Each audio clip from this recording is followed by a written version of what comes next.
Some friends of mine this afternoon started discussing with me the relationship between psychedelics and meditation. So I would like, because I had somewhere to be at the time, to render my expert opinion. First thing that's necessary to do is to understand that there are hundreds or even hundreds of thousands of different kinds of meditation. So when we say meditation, it's kind of like saying thing. Some meditations increase your libido. Some meditations increase your appetite. Some meditations increase your emotional sensitivity. Some increase your connection to others in general. Some will give you more physical strength, more physical endurance, etc. So of these hundreds of thousands of different forms of meditation, there is only one which I endorse for humanity, based on my own experience and sifting through. Now, of course, I can't sift through all of them, but once you understand what works, you also understand what doesn't. There's really only one thing that works for expedient enlightenment from my point of view, and that is the meditation I teach and invented called perfection meditation.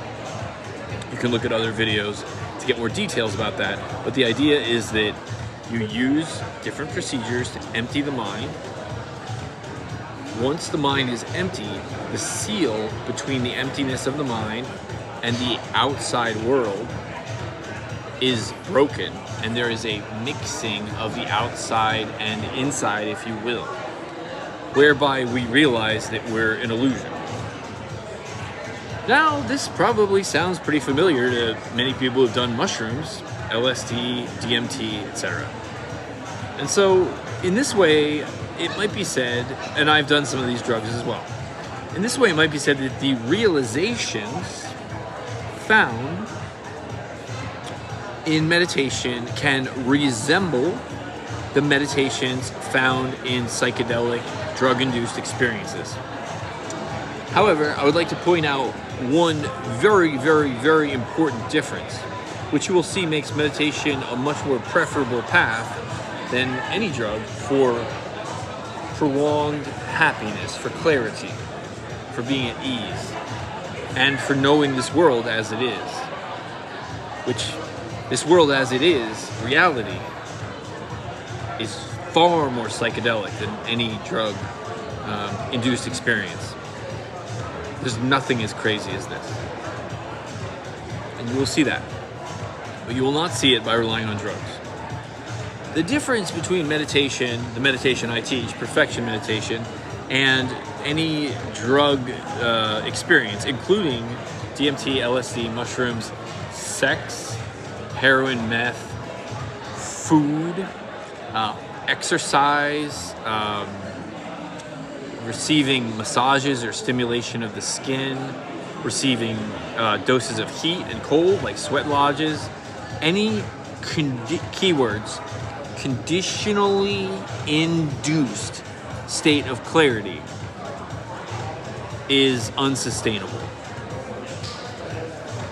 Meaning this, if I'm a confused person who is not a master of meditation, and I take mushrooms and I see that, let's say hypothetically, I see the nature of the world. Wow, we're all one. Wow, there's no self. Wow, I was worried about all this stuff that there was no reason to worry about.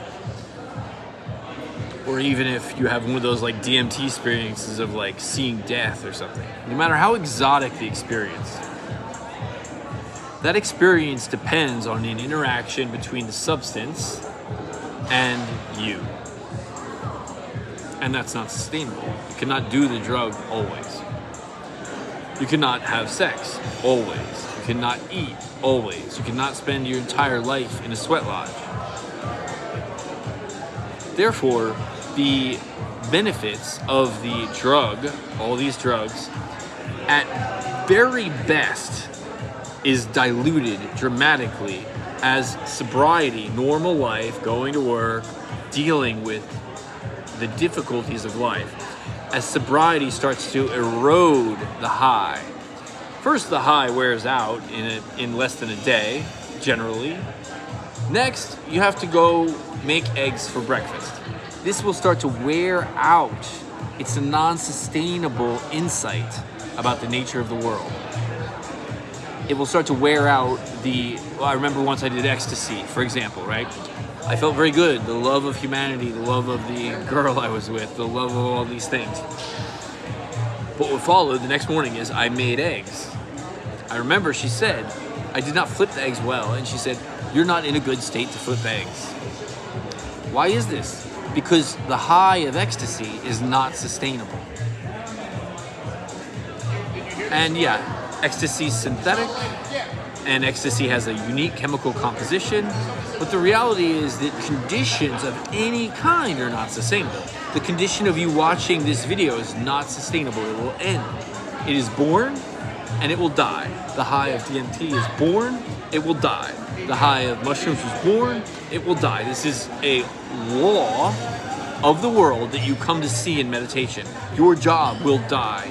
You will die. Everybody you know will die. And in its place, new things will continuously be born. This is something, of course, you know intellectually. But when you go about crying because you lost your keys, or go about crying because you lost your job, the reason you're crying is because you don't really know. You're in denial. And it's that very illusion of permanence that psychedelics temporarily punctures and leaves the impermanent nature of the world clear, bare for you to see as a changing kaleidoscope of non-differentiated particles, which is the nature of the world. The problem is, again, it cannot last. The high, the chemical high cannot last. But I know a lot of you are going to say this, but I learned from my mushroom high, my DMT high. I'm a new person, new man. Everything's different. I quit smoking, different hobbies, different habits. I'm a new person now. I teach DMT. I'm a DMT shaman in Hawaii. Whatever it is you are. And I don't doubt that. I have close friends whose lives have been changed with psychedelics. Mostly mushrooms, also LSD, also DMT. And so good on you guys. But it actually doesn't really change the basic formula or the basic comparison between my meditation and psychedelic drug use. The formula is that psychedelic drug use is conditional. So the temporary condition of being high, I'm kind of repeating myself now, so excuse me, is the insight derived from your sacred DMT high is conditional upon the various difficulties in life, and they will erode it down till you're a mere mortal again, till you're confused, diluted, you pick up smoking again, or you pick up eating too much, or you pick up being mean to your kids, or whatever it is. That enlightenment is neither achievable nor sustainable through psychedelic drug use. Psychedelic drug use, though, does have value. I am glad I did LSD. It was useful for me and my spiritual path when I was 14. The value of psychedelic drug use, first of all, the value is to get a glimpse at the world. The world is changing at all times. My nose is changing. It's not a nose. It looks like a nose. It's not. It's a changing arrangement of matter, but it appears to be a nose. Your devotion to that appearance causes suffering. To the appearance of permanence causes suffering. And psychedelics break that open. And so this is good, maybe. Well, let me be clear for liability's sake. You shouldn't do that, ever. Use psychedelic drugs. But for those who have already done it, it can be beneficial because it gives you a glimpse of reality ahead and something to remember the next day and the next year and 5 years later, to remember the nature of the world as it was hinted at to you by the psychedelic drug. And why is that good? Well, in a way it's not, because if I want to live a good life, I want more than just a glimpse of a good life. I want to see more than just a minute of a good life. I want to have every minute of my life and your life and everybody I know and love's life to be perfected. So a glimpse for an hour, a day, a minute really doesn't do shit, especially if it's conditional. But what psychedelic drug use can do, and the way it should be used by those who have already used it, is, again, give that glimpse, and that glimpse, what's the glimpse for?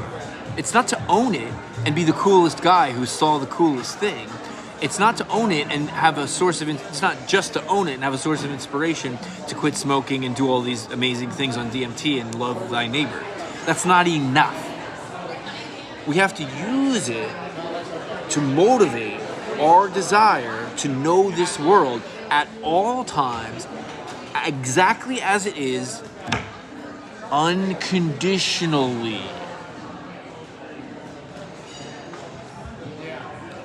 Unconditionally. And that's something psychedelics can never achieve. Meditation, by contrast, can. First of all, the meditation I teach works by not adding things.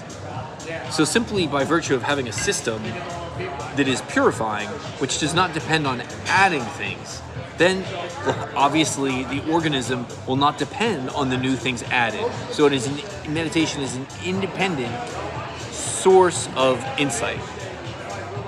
Second, meditation is a self-replicating, self-propelling source of insight. It gets stronger and faster and clearer every second, every minute you meditate, every year, every decade, every lifetime.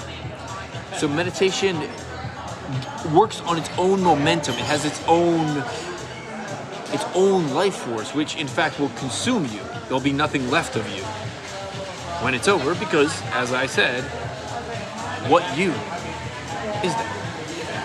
And so meditation has to do with seeing the world as it is. So the world as it is inextinguishable. It has no limits. It's going to keep moving forever. It cannot be exhausted. And therefore, it is not conditional. The clarity you see is not conditional, because the world, this video, this glass, this music, everything is an affirmation of the perpetually impermanent nature of the world to me, because I have stripped away the confusion and filth through over 2 decades of meditation, partly inspired by psychedelics, to get here.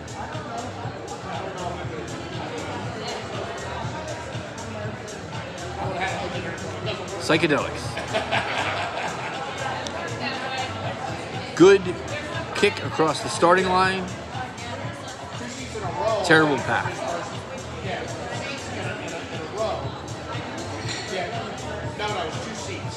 If there are any questions, let me know.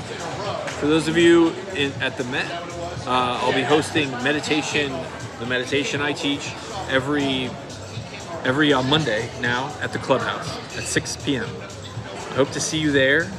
And Retro and Matt, it was good seeing you today. And hopefully this can blossom into a fruitful discourse in time. It doesn't have too many conditions. It's clean. So, love you guys. Love you, the world. And have a far out day. Peace.